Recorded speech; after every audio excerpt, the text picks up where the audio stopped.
The reason why we are here to open a new chapter between the bilateral relation of the United States and Hungary, basically because during the Democrat administration everything was ruined. So after your leaving president, everything was basically blocked, ruined, cancelled, a lot of harm done by the previous administration. In the last 10 months, President, what you have done, we are very much grateful for that. You restored the old level of the relationship. You improved the bilateral relation.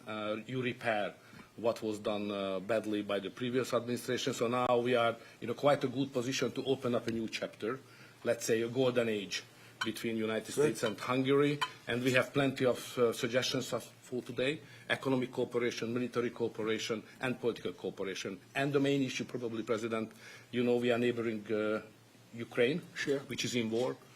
It's the most important issue for us, and we would like to discuss with you how we can contribute to help you in your peace efforts. It's very difficult for him to get the oil and gas from other areas.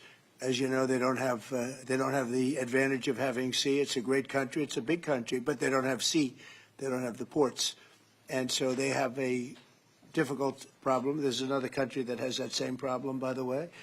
But when you look at what's happened with Europe, many of those countries, they don't have those problems, and they buy a lot of oil and gas from Russia. And as they know, I'm very disturbed by that because we're helping them, and they're going and buying oil and gas from Russia. So that question could be really asked maybe more accurately if you talked about many European countries, not Hungary necessarily, because Hungary is in a different position. But many European countries are buying oil and gas from Russia, and they have been for years. And I say, what's that all about, right? Thank you. So that will be one of the issues for today, to explain clearly what would be the consequences for the Hungarian people and for the Hungarian economy not to get oil and gas from Russia, because we are supplied by pipelines. Pipeline is not an ideological or political issue, it's a physical reality, because we don't have port, exactly as the President explained to you. He's a great leader, and he's respected all over, not necessarily liked by some of the leaders, but, you know, those leaders are proven to be wrong. If you look at his stance on immigration and other things, you know, if you look at Europe, they've made tremendous mistakes on immigration. It's really hurting them very badly. He has not made a mistake on immigration. So he's respected by everybody. He's liked by some. And I can tell you, I like and respect. I'm a double. I like and respect him.